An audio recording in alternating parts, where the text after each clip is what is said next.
oh, we're better than you. They expect us to explain the club, our mission statement in Tagalog. They came up, they said, well, we don't think you should call yourself Filipino because you guys can't speak the language. How are you gonna tell me that you're a Filipino organization, you can't even speak Tagalog? It's a great The point. essence and the foundation of that organization, you can't even explain. Learning Tagalog at 2 versus 22 is such a big difference. Okay, just because we want to, improve our Americanness doesn't mean we have to get rid of our Filipino-ness. And what does Americanization mean, or what is the American dream, and who is American? And when we think about this, when we think about that concept, most people think of white folks. So if a Filipino wants to be a Filipino American, are you trying to be white, or are you trying to have the ideals of America, of freedom, democracy, and have wealth and privilege? So I think there has to be, a separation between those two. Let's just reverse the question. What does it mean to be Filipino? Does it mean wearing chanelas in the winter? Does it mean putting our parents in a pedestal? It's like, hold up, like, this doesn't make sense. Why are we kind of fighting amongst each other?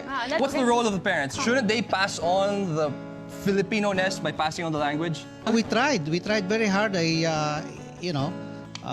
are talking in Tagalog in the house. We are, for some reason, when they goes to school, suddenly, she's not interested anymore. I get so upset when I see Americans talk to him like he doesn't understand because of his accent, and I get even more upset when I see Phil Ams doing that. I'm from the East Coast, and hearing all these stories is pretty interesting because my experience is totally different.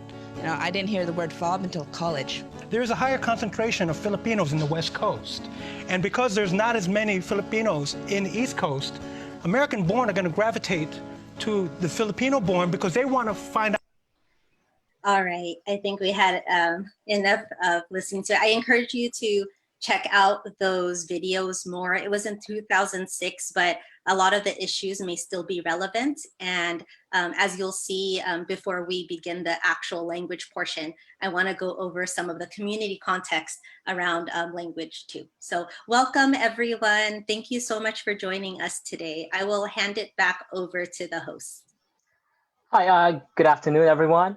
My name is John Eric. I'm one of the admins for SoCal Filipinos Facebook page.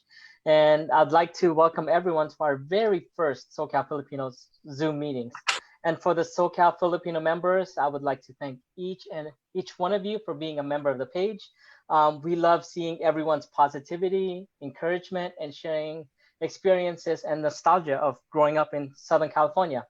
Okay, without further ado, I'd like to introduce our speaker for today, and we're very thankful that she took time out to do this for us, Ivy. Ivy is a Filipino language educator and advocate in Southern California, with the mentorship of Filipino language teachers who paved the way for Filipino to be taught in the United States. She was inspired to become a teacher and taught beginning and intermediate Filipino language classes at California State University, Long Beach for about 4 years. She is also an LA-based member of the Council of Teaching Filipino Language and Culture and holds a master's degree in education. You know what? I'll take it over to you, Ivy. It's your show. Thank you. Thank you. And again, welcome everyone.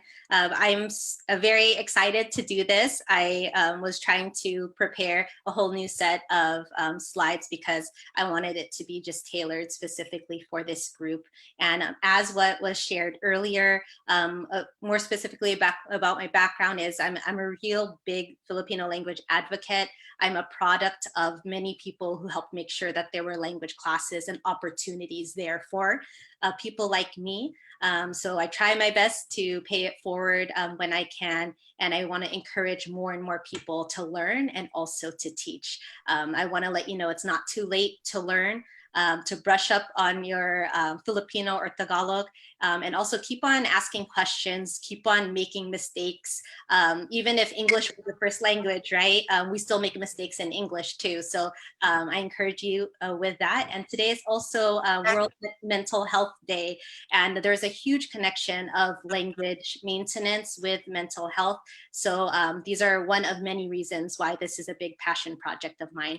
I'd like to also introduce my my former, one of my former professors and my former host mom when I studied abroad in the Philippines, Professor Irene Villarin Gonzaga, who currently teaches at University of Michigan. I invited her to join this part of the workshop, and we can continue to dialogue in case we have extended discussions and questions. Thank you again for joining. Salamat. Gabi na, di ba? Anong oras po sa Michigan? Oh, 8:40 na ngayon. Okay. 8 ng gabi. Okay lang. Salamat sa imbitasyon, Ivy. Okay, salamat po. Okay, so we're gonna begin here and just go over a lot of people do discuss. Can you hear me okay? Is it clear? Okay, just stop me if I am not coming out clearly. Yes, I'm here. Is it Tagalog or is it Filipino? Tagalog ba or Filipino? As you see from this resource from the Department of Education in the Philippines, it shows the transition of Tagalog to then Filipino to eventually Filipino. It's only been in 1987 where the term Filipino with an F has been used. And you can even see in this picture of the textbook, Tagalog was used by the publishers because it's more marketable, more known within the United States. But you could see the subtitle shows an introduction to Filipino. So they want to make sure that that terminology is still kept in there. All right, so as you know, October is Filipino American History Month, and I see strong connections with how we can use language for many issues, including for social justice and also to address issues. So this first image on the left, if you don't already know, there was a time period in our history where Filipinos were not allowed. There were actually signs, and just like you see there, markings that say positively no Filipinos allowed. And also, even though that seems like it was a long time ago, it still has relevance today. We can see even in 2012, there was a large language, one of the largest language discrimination cases out there in which Filipino nurses were speaking Tagalog in the break room and other areas, but they weren't treated as fairly as their counterparts who spoke Spanish and other languages in the break room. They were specifically targeted. And because of a lot of community advocates who were fighting by their side, there was a settlement that happened, but it doesn't mean that this does not happen today. I bring those issues up because this is the type of context that we're learning the language in. If you saw in the videos earlier, if you came a little bit early, we can see that, you know, there's many people who say, bakit hindi ka marunong mag-Tagalog? You know, your parents should have taught you, and etc. But I want to encourage you that it's wonderful that you're here today, whether you all are already well-versed in the language or you're learning it for your first time. I appreciate you making that step. I know how hard it is also in the beginning. So for this first step, just a quick intro, although we have a lot more later, is some pseudo verbs that we use in Filipino. Bawal is something like forbidden, dapat to mean should, wag to mean do not, and puede to mean something like can. So some examples related to this slide is noon, before, bawal ang mga Pilipino. And I'm making these sentences very simple for a reason. Also, sabi nila, dapat mag-English tayo. So some family members may have wanted to retain the language, but they may have been taught along the way by someone who told them to speak English, or as you heard, they may have wanted to assimilate. Wag kang pumasok, do not enter, and pwede kang umuwi, you can go home. All right, so I have to do this plug because this is very important to language preservation, is to know that LA County is home to the largest number of Filipinos and Filipino language speakers outside of the Philippines. So you don't really have to go to the Philippines to practice the language. We have many opportunities here, but of course, immersion is always key. So if you can go to the Philippines, that's wonderful, but you also have a lot of spaces here within LA County and Southern California where you can also use and hear the language. Tagalog, as it's still termed in the Census Bureau, ranks as the third most common language spoken in the households in all of Los Angeles, in all of California, and in the United States. So again, these are languages other than English. Tagalog is the third most common. Both Filipino and Tagalog are used interchangeably in the United States. I know some people may not agree with that. There's a lot of reasons. You can talk about that in the future. But I share all of this because this is telling that we have the demographics here in Southern California, but why don't we have Filipino language classes everywhere? Why do we have to go online to learn this language? Why didn't you have this in school? Why don't your children have this in school? So this is my plug to also remind you all to do the census, because little do you know, this is very connected to a lot of these advocacy issues. Make sure you do that ASAP this month. I won't go over this entire one because hopefully you can view this in the future. But this is to show you that because of community advocacy, we have classes in California. We have a way for those who want to be credentialed to teach the Filipino language here in California, thanks to amazing community groups like Philameda, CTFLC, Council for Teaching Filipino Language and Culture, and a lot of community leaders too. So this is a snapshot of where it's being taught. Shout out to my former student, Jairus Ramos, who pulled up this data just to show you where it is. If you see, it's really primarily in San Diego, in the San Diego area, and a little bit elsewhere too, like in ABC Unified, Cerritos, Artesia area, and sprinkled here and there too throughout California. But why, when it's the third most common language? So this slide is supposed to be overwhelming. I want to give because you may not have already heard the language before, but I wanted you to see it to show how rich the language is. And the source here is from teaching assistants from UCLA, which has an amazing Filipino language program. I want you to see that, of course, we have more than ako, which means I. There's a bunch of other pronouns that when you get more familiar with the language, or maybe you already know, this is how it's separated into the categories. So when we teach early language learners, of course, grammar sheets and all of this is not ideal, but learning it through songs and simple conversations and input is really helpful. So one example that we can use is if you use any adjective that you know. When I was trying to think of something that's common for everyone, maybe the word pagod. Pagod meaning tired. So I would put that in the front of the sentence because we'll start with our verb predicate first typically. Pagod ako, I am tired. Ay, pagod ka, you are tired. The next one, the second letter should be an O, but pagod na pagod ako is I'm very tired. And the third one is pagod si.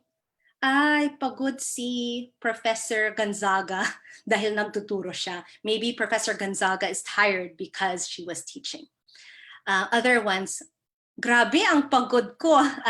Oh, wow, how tired I am, right? That's now a different set of pronouns that are being used.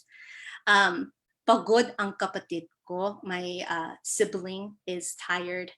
And then there's another way to also say my. So again, the slide could be overwhelming, but it's to show you how rich the language is. And we'll stop for questions towards a little bit halfway and then towards the end too. So we'll skip this song, but this is a fun song to learn for everyone of any age, also to ask people how you are doing. It's kumusta, which comes from Spanish, como estas. So, kumusta, kumusta, kumusta, kamusta kayong lahat? Ako'y tuwang-tuwa, masaya't nagagalak. So this is a fun song that you can just practice on your own or even listen to it so you can keep on hearing it. And the YouTube videos are really fun because you get to see the different animations too. And if you feel led and know of people to add to the library of resources we have, please continue to add to what we currently have on YouTube and elsewhere. So right now, of course, we are all still in this pandemic. So I wanted to add this word talaga. Talaga to emphasize and to ask really. So sometimes when you are asked, how are you?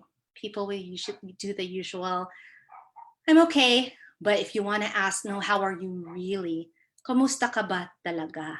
Okay, so that's a word that you can just add to really emphasize, and it's loosely equivalent to really in English. Other words here is kumusta ba kayo? How are you doing? And that's a plural if you're talking to multiple people. Also, kumusta po ba kayo? How are you in a formal way, even if it's one person. Some simple responses can be mabuti po, fine. Kind of if you just want to get people off your back, just say mabuti po or okay lang. Fun one that I learned from others is you can have fun with the language, and you can also say mabuti and just have fun with it. But the pronunciation is mabuti, but you can have fun and say mabuti pa rin. Another sassy response is to say, eto, buhay pa. Here, I'm still alive. And then you can also respond with, okay naman, or mabuti at ikaw, musta ka. So you can see with kumusta, you can actually also abbreviate it and also say just musta as well. So I will go on to this slide, and then we'll stop for questions and we'll keep on going. I know I'm going very fast, but I want to cover as much as we can and leave room for questions and answers too. So if you take a look at this, these are our basic greetings. What I did skip that I normally do on the first day or week of class is, of course, to go over pronunciation. All the vowels in Filipino are the short sound, so it doesn't change like in English. So it's actually easier to learn than English. So the A would be A, the E, I is E, O, and U. So if you're familiar with Spanish, we use that same pronunciation too. A good way to get started too, and what I want to remind people who are especially heritage language learners, you may have grown up hearing the language, but you did not speak the language. And that's okay, because you actually heard how the pronunciation was, so you have more advantage than someone who may not have even heard the language ever. So even if you did not speak it, you are probably very familiar with the sounds. And a good way to also start this, if you want to continue on your language learning, is think about all the Filipino food that you already know how to say. If you know those pronunciations, it can be a little bit easier when you're transitioning to learning the language. So I'll just go over a couple of these real quick. Magandang araw po. Po, and make sure, this is when I was learning this too formally. When heritage language learners or second language learners practice this, they may say po and just elongate the O, but there is a stop at the end where you kind of cut off your breath and you say po, po. You may also hear ho as well, but just make sure that you stop that O sound with a glottal stop. So magandang araw po, make sure there's a stop, not magandang araw po. If you do say that, again, it's okay. There's so many, don't be scared to make any mistakes. It's really, I want you to be encouraged to even practice and practice the language, but you can do so more so by hearing it first and how it sounds. One difficult sound if you are a English native speaker learning the language is the sound on the very bottom one, ingat, ingat. That NG sound is actually a consonant in the Philippines, in Filipino. We don't have that as a consonant in English. That NG sound is the same sound that we hear in the word ring and sing, but it can appear in the beginning of a sentence. So some fun language teachers taught me, if you can say the words like tenga or the not so positive words of tanga. If you've heard it or if you said it, you probably already know how to say the ng sound. We might have some examples later in which you would see the ng in the beginning. So ingat, not ingat, or not ingat, but ingat. Also, you might see at the beginning like ngiti, to smile. Some question starters here, and then we'll stop right after this to answer any questions before we move on. Is simple ways to maybe interject in a conversation that you might be overhearing at a family party or anywhere else, because they're short words that you can hear or use too. So sino, meaning who, ano. Of course, if you're talking to someone you respect, and by default, we let people know, just use the po if you can. Use the po to indicate some type of formality. So, sino po? Ano po? Kailan po? Saan or nasaan po? Bakit po? Paano po? Magkano po? Ilan po? And para kanino po? So again, this is meant to be simplified, and then you could of course add more to these sentences too for those who want to extend their learning. Okay, we will stop there for now before we move on. Thank you for your patience. Okay. Does anyone have any questions? You can type it in the chat.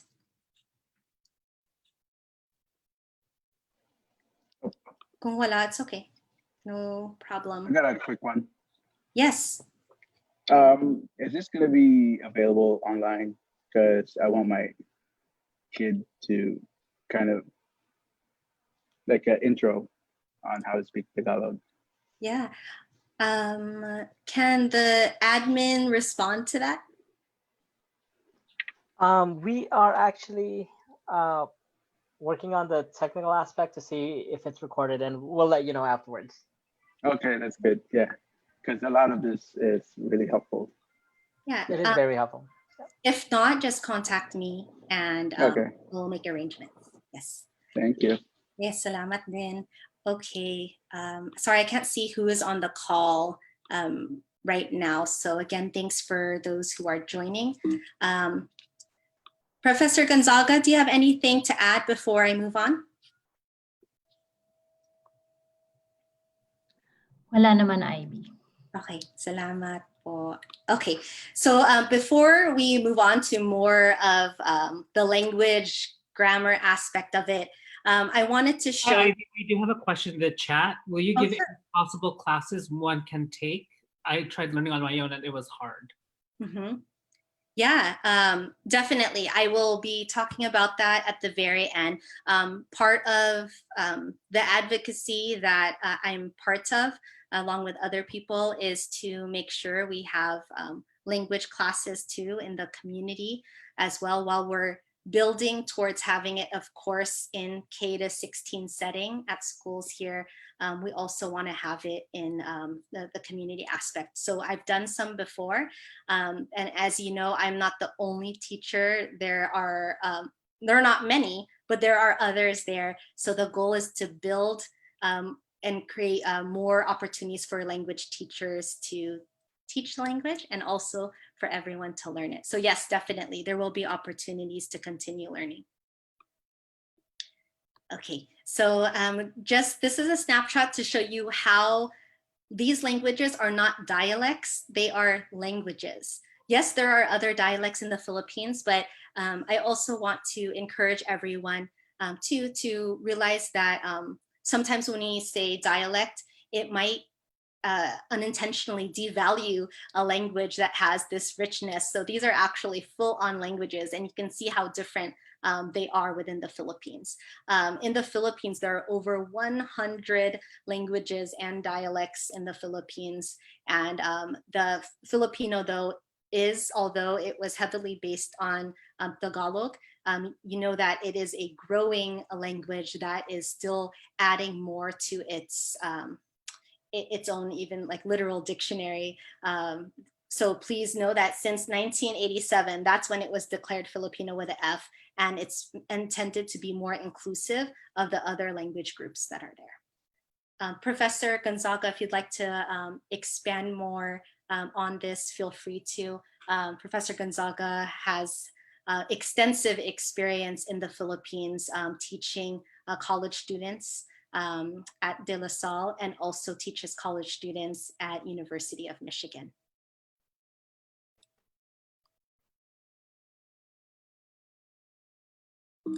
We will move on, and if there's anything else, we will go back to Professor Gonzaga and any questions you may have. I'm so sorry. There's also, I'm sorry to cut you off. There's also a question in the chat by Diana Ramos.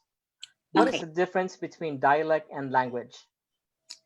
That's a good question. Let me see if I can go back to that screen. Okay. I don't know the exact textbook definition, but I know that the dialect, it's still, you can still tell what the language is. It's something about being like mutually intelligible within the language. So there could be a variation of it, I believe.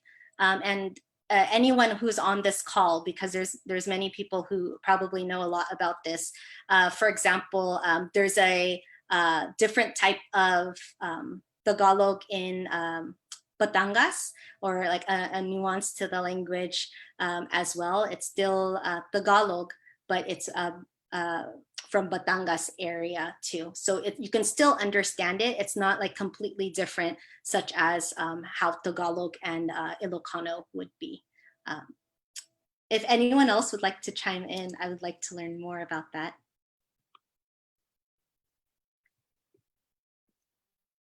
Can I chime in about that? I'm a pathologist. Awesome, yes. So I'm for having this discussion at public school speech language pathologist, and if I could compare it to here in America, we have New York English, Southern English, we have African American English, we even say we have NorCal English and SoCal English. So those variation English are dialects, and we could understand each other. Mm-hmm. Even there's variations within the different type of English, from New English to West Coast English, Southern English. And languages, as explained, it would be, you said earlier, be unintelligible. For example, if we have Tagalog, Ilocano, might be some similarity with the words, but the grammar, morphology is all different, and they're mutually understood. Same with like Kapampangan and all the other ones that you have. Does that fight a little bit? That's awesome. Thank you so much. That's a really great explanation. Thank you for joining the call and for sharing that. Thanks for having me. Absolutely. Sorry, I'm not able to keep closely connected to the chat area. So please feel free. We can bring it back up again towards the end for Q&A. All right, so I know this is a lot of text, but I wanted to put as much possible for our short hour. Again, with language learning, as you all probably already know, but if you have little ones like me, be reminded that the best way to learn the language is to hear it first. So we need to hear it all before we're even reading it and before we're even speaking it, right?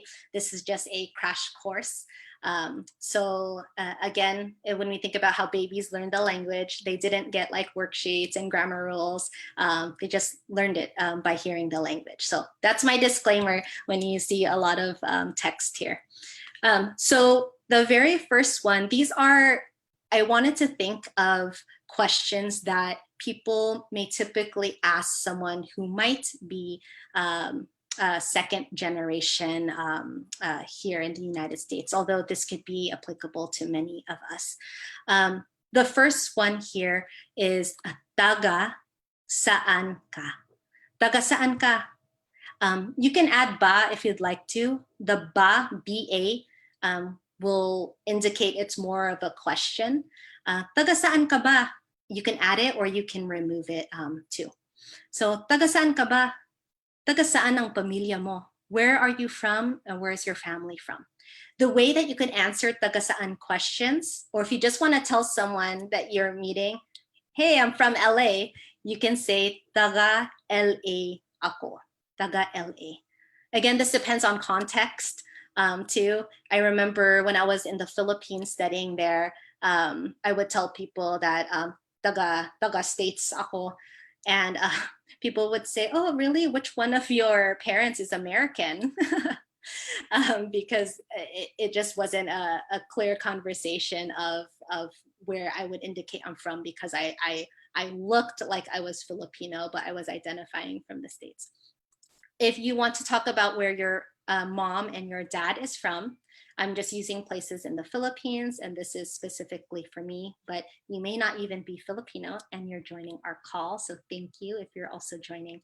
I would say, taga Mindoro ang nanay ko, at taga Bicol ang tatay ko. So my mom is from Mindoro and my dad is from Bicol. Other questions here is then they'll start to interview you. They're going to start to ask, oh, were you born over there in the Philippines? Or where were you born? Doon ka ba ipinanganak? Saan ka ipinanganak? So were you born there or were you born here? Especially if you start to speak in language in Tagalog or Filipino, I noticed a kind of trend where people might think that if one is born here that they may not know the language, but you can surprise them. So you can respond by saying opo or hindi po.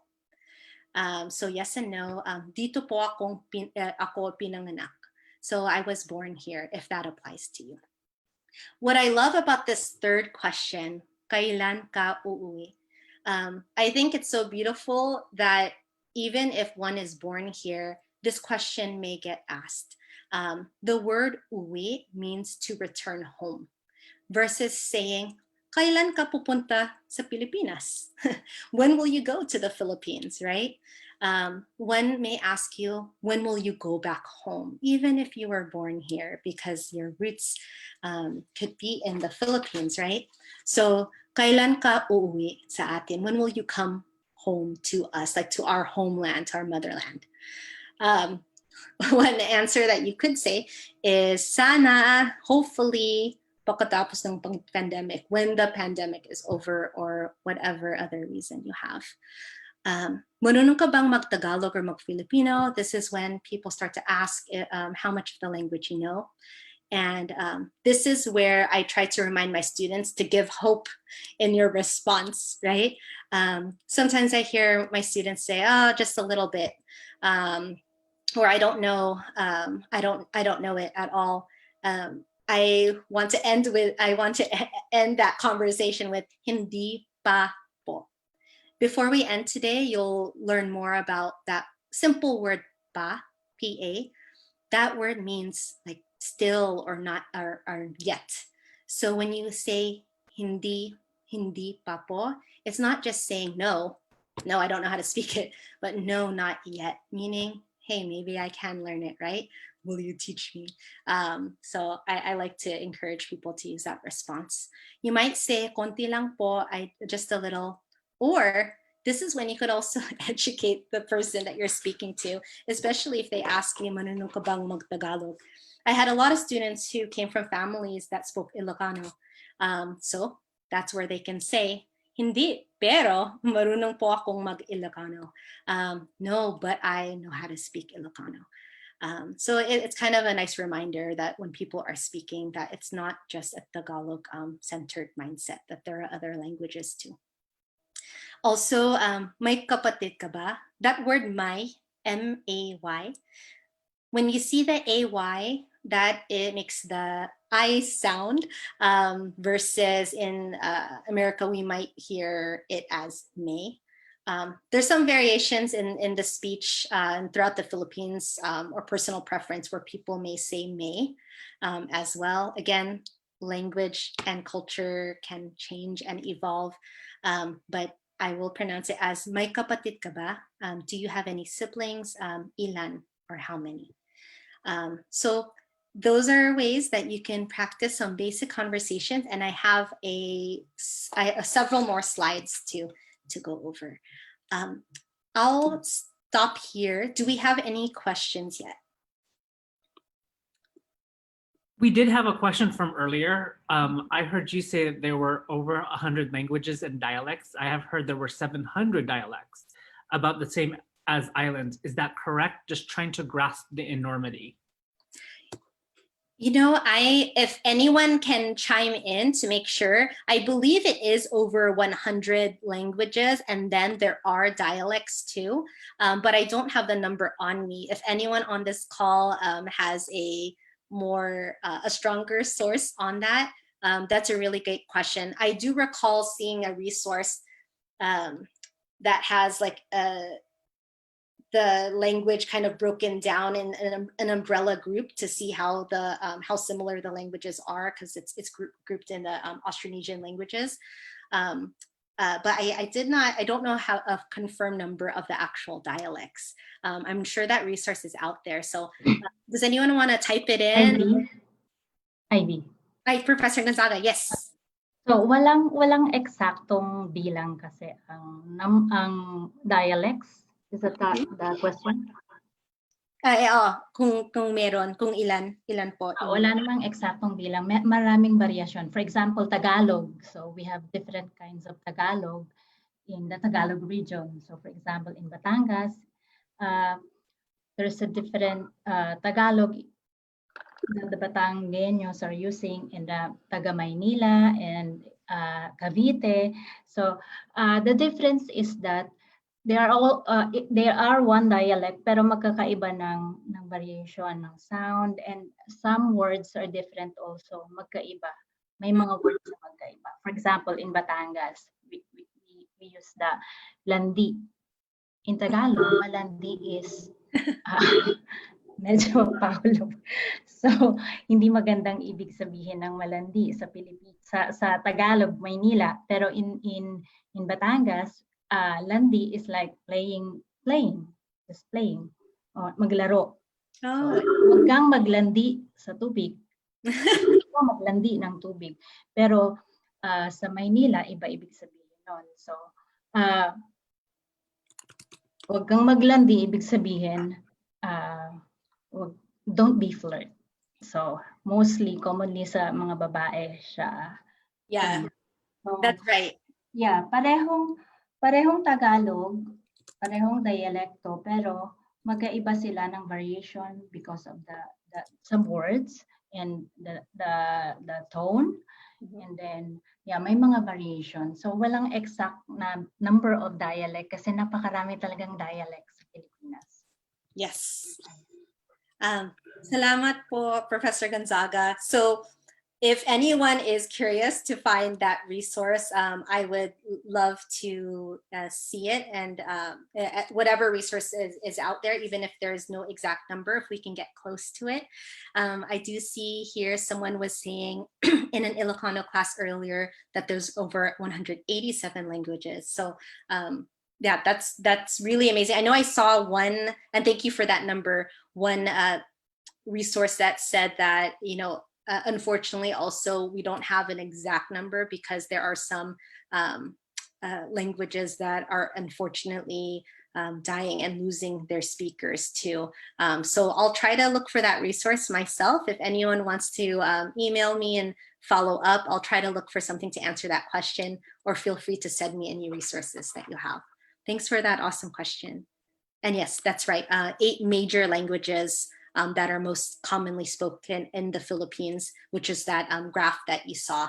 It's not limited, but I think about 85% of the population speaks that, the 8 languages that you saw in the Philippines. Okay, so we will go on.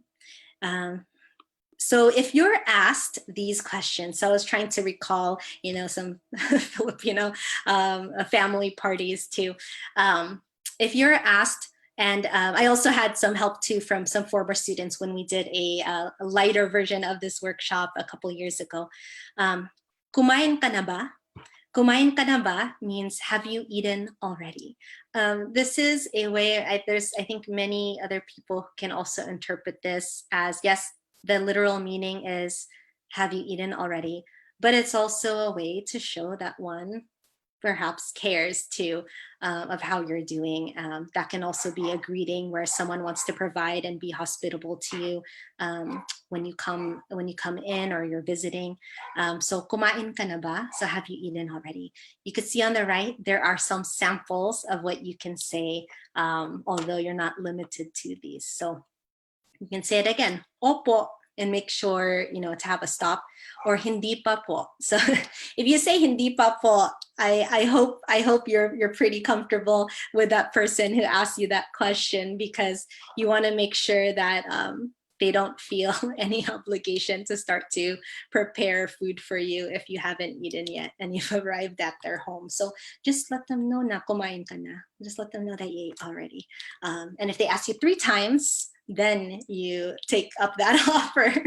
That's what I heard, but I'm sure everyone has a different tradition or protocol. All right, so other things that you can add is, or answer to, is when they ask, kumusta ang trabaho mo, or eskwela mo? How is your school or your work going? Maybe things like, anong major or trabaho mo? Saan ka nag-aaral? So remember, each vowel will be split. So saan ka nag-aaral or nagtatrabaho? Where do you study or work? Kailan ka matatapos? So when will you graduate or finish? Anong gagawin mo? What will you do after? May shota ka ba, or may boyfriend or girlfriend ka ba? And that's when you can say, bakit po? So again, these are just sample responses. You can answer however you want to.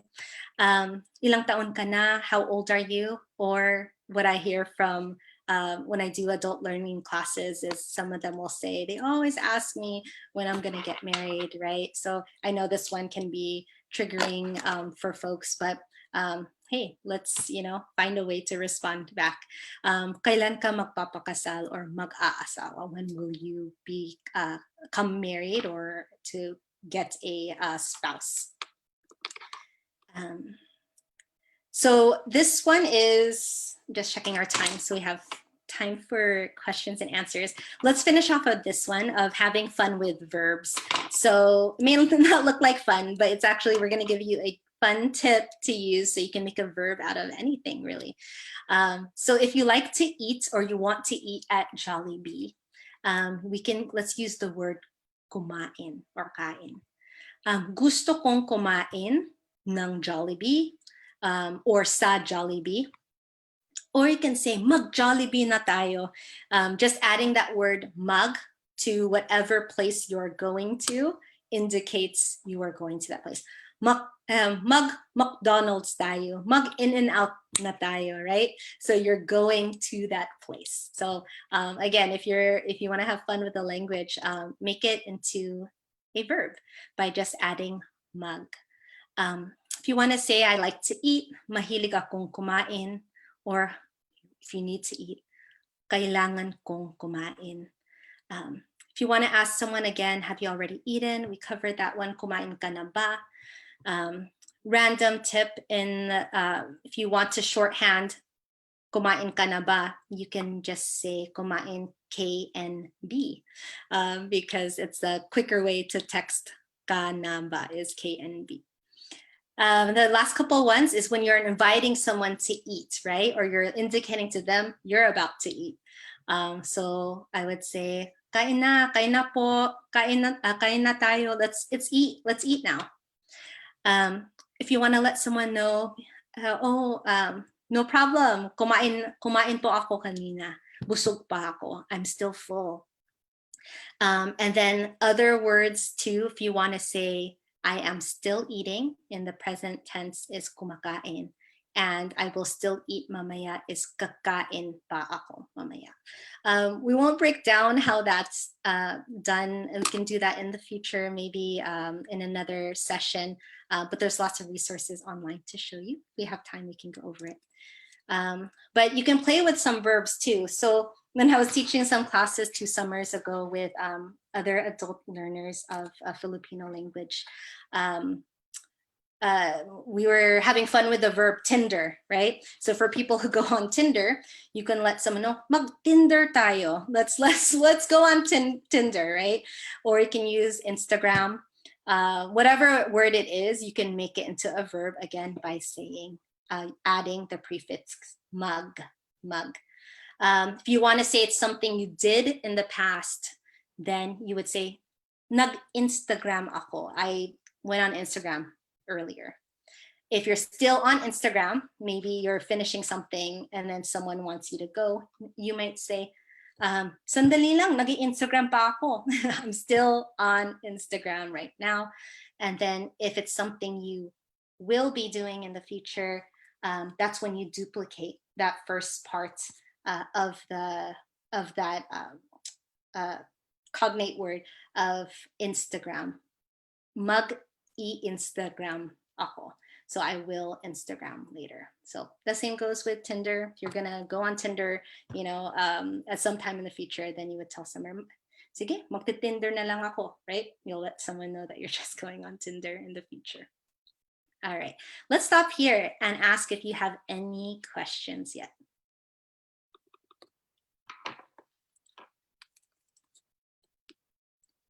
So is there a rule where you place po in the sentence? Because I'll hear it multiple times within a sentence or phrase. That's a really good question. I think I have a last, so this is a good segue for that. There is actually a chart that will show you in what order these short particles, these words like ba, po, na, pa, you could use a bunch of them actually in the same sentence, but there is a particular order too. So let me see here. Let me try to add to this one. So I'll answer your question by going over this slide, and that's correct. Po is the respect. It's a particle to show respect. Perfect. I saw that in the chat. Thank you, Kathleen. So if maganda siya, it can mean he or she is beautiful. Siya or siya, if we were to break that word, it's commonly heard as siya, but maganda siya, maganda siya. He or she is beautiful. That is a word that is not gendered. Maganda ba siya? Is he or she beautiful? Adding that ba then will make it a question. But if I wanted to ask someone else, maybe someone who's older than me, I want to insert the po, I would put that before the other enclitic. So maganda po ba siya? Maganda po ba siya? So the po would go before the ba. So from what I heard, and Professor Gonzaga, if you have a moment to answer this too, one po in a sentence is fine to use, but you're right. Some people are used to inserting it, whenever they can. I remember telling my students, if you're not sure where to put it, but you just want to show respect to whoever you're talking to, I think that would really make them probably feel good. But also know that sometimes using the po, if you all have not encountered this already, could also potentially offend someone, right? Who may not realize that they might associate the po being used for an older audience when in fact you're just trying to show respect. So I would default always with using po until I'm corrected. That's what I usually remind my students too. Professor Gonzaga, do you want to expand on the po of where else it can be inserted or how many times people can use it? So, nag-type ako ng sample. So, for example, masaya po ako at masaya ka po, parehong meaning. that's right. Thank you. Yes. If, If you're going to use po next to two-syllable or pronoun two-syllable, so you have to use po first before the first or the two-syllable pronoun. Or if you're going to use the monosyllabic pronoun like ka, so you have to put the po at the end. Usually, we use po at the end of each sentence. But if we're using pronouns, we use po, whether if it's monosyllabic, po first, and then the pronoun, or if we're using two-syllable, so this is at the end of the sentence. yes, thank you. Yes, that's perfect. So with ka, it would come, the po would go after in this case. But if it's kayo, if you are using kayo, which is two, then you would use ay maganda po kayo. You would have that before. Yes, po first. Yes. Salamat po, Professor Gonzaga. Okay, so these are some, again, short words that you can use to insert in your sentences. Some of them, as you can tell, adds a little bit of sass, like if you are telling someone, maganda pa siya. Oh, he or she is still beautiful. Ay, maganda lang siya. Oh, that person is just beautiful. Maybe they don't have any other positive qualities. Or even maganda, ay maganda raw, maganda daw is like, oh, it is said that this person is beautiful or is supposedly beautiful, right? So these are short words that can change the nuance of the sentence. All right, so we're nearing towards the end, and then we have a little bit of time for Q&A. I wanted to show you again, these are some resources you can definitely use to practice the language too. Again, first and foremost, input and immersion is always the best. But if you were to use a textbook, I want to show you like the history or the chronology of these texts, of how it started in 1985 with Professor Ramos, who was the pioneering Filipino language educator here in the United States, wrote this first book in 1985. It's just Tagalog, right? Because Filipino was not yet the national language until 1987. And I'm sure there's more with the diaspora and everything that we can consider.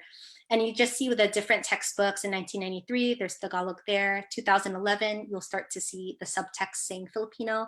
And even in 2015 with this textbook that I've used also in class, in the middle portion, you can see that it's a snapshot of what it says. So it starts to remind people, hey, we're using Tagalog on the cover, but it's the national language of the Philippines is Filipino. So you'll see that in a lot of texts. Also in the government too, and a lot of formal places that have translations, you'll see people are still using Tagalog/Filipino.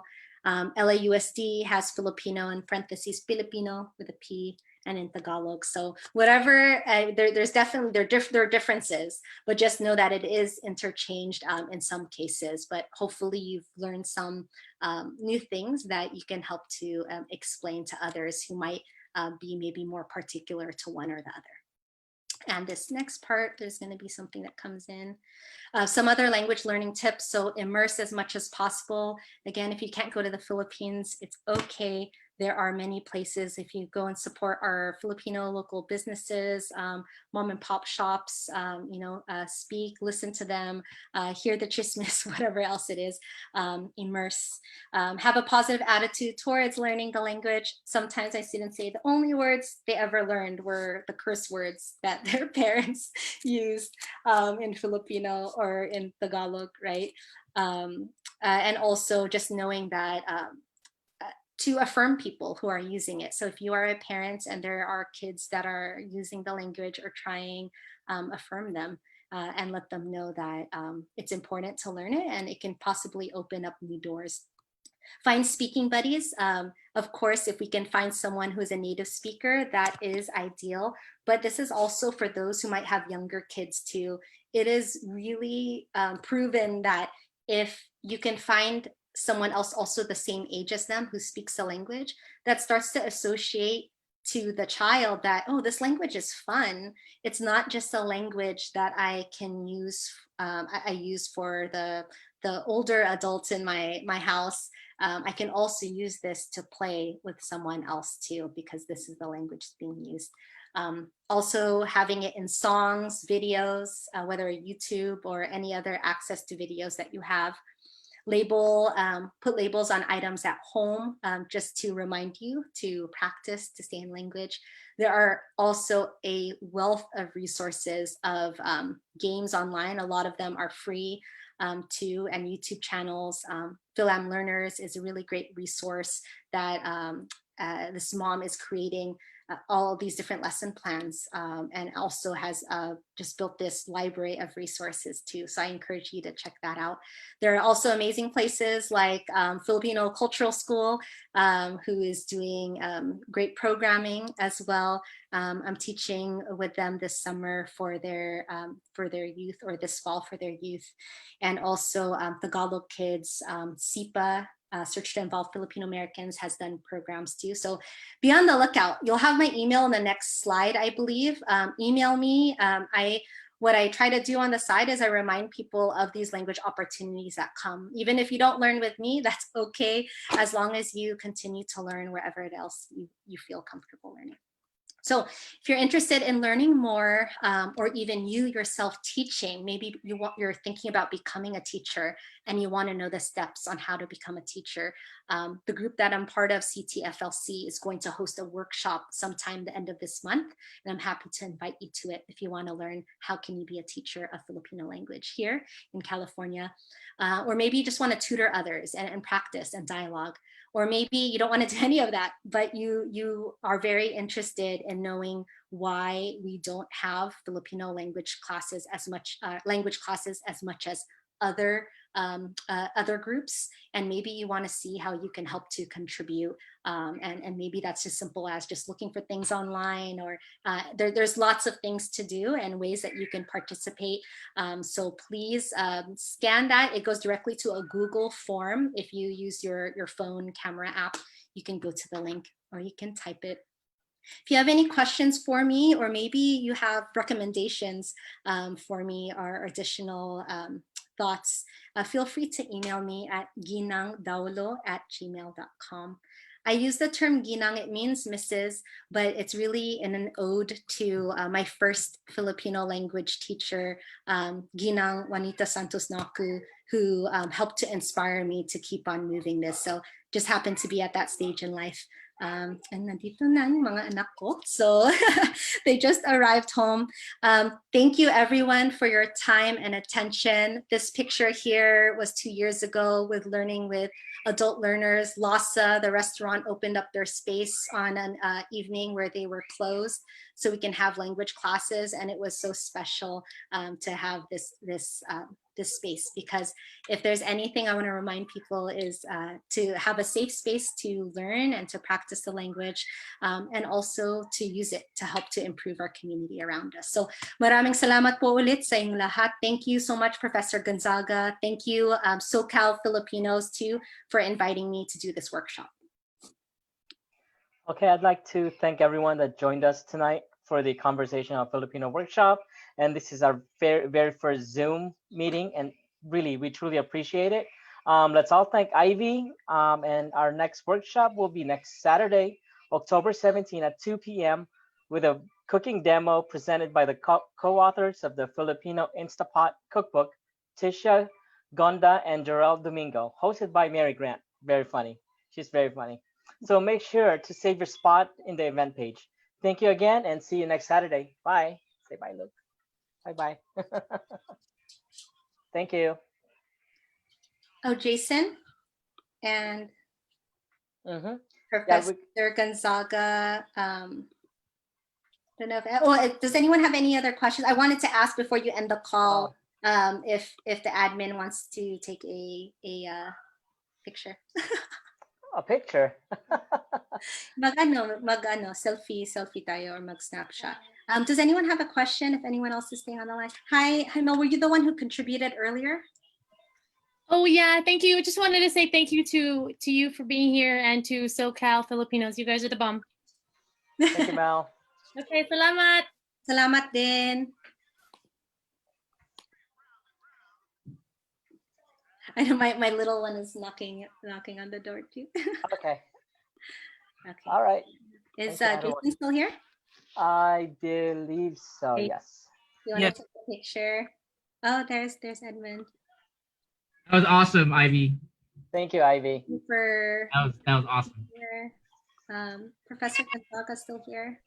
We had a request for part 2, so we'll have to talk about that.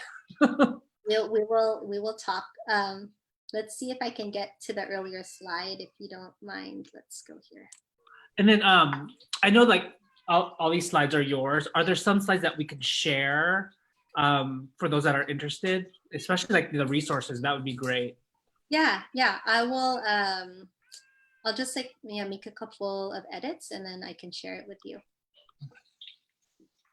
Okay, let's see. Let's do. I don't want to have my face on. Oh, let's see that. Okay. I don't know how to turn my camera on. Yeah, well, you don't have to. I don't want to pressure anyone to. No, I'm fine. Oh, here it goes. Okay. Sorry, I don't know how to do this. Present. Nice shirt, Jason. We're wearing the same thing. Yeah. Okay. Okay, I'm gonna put our picture on top of mine. I don't want to. Wait, I can't even see myself. Okay. Okay. Let me see. So anyone wants to join? We're just doing a picture. I think Professor Gonzaga left. All right. Get on, dude. Oh, there I am. Okay. If you, no pressure, just if anyone wants to say, if you don't, just take your video off, no problem. I'm just gonna take a quick snapshot for us. Okay, I'm going to take a picture. Smile, everyone. 1, 2, 3. Okay, cool. Thank you. Thank you. Admin. SoCal admins, in maybe about like 10 minutes on a call. Yeah, we'll do a call after. Okay. Thanks, Ivy. This is so Ivy. great. Thank you. Oh, salamat din. This is so wonderful. Thank you. Thank you. It was Thank you to everyone that joined. And yeah, stay in touch. I'd like to get to know more of the people. Okay, thank you. Thank you.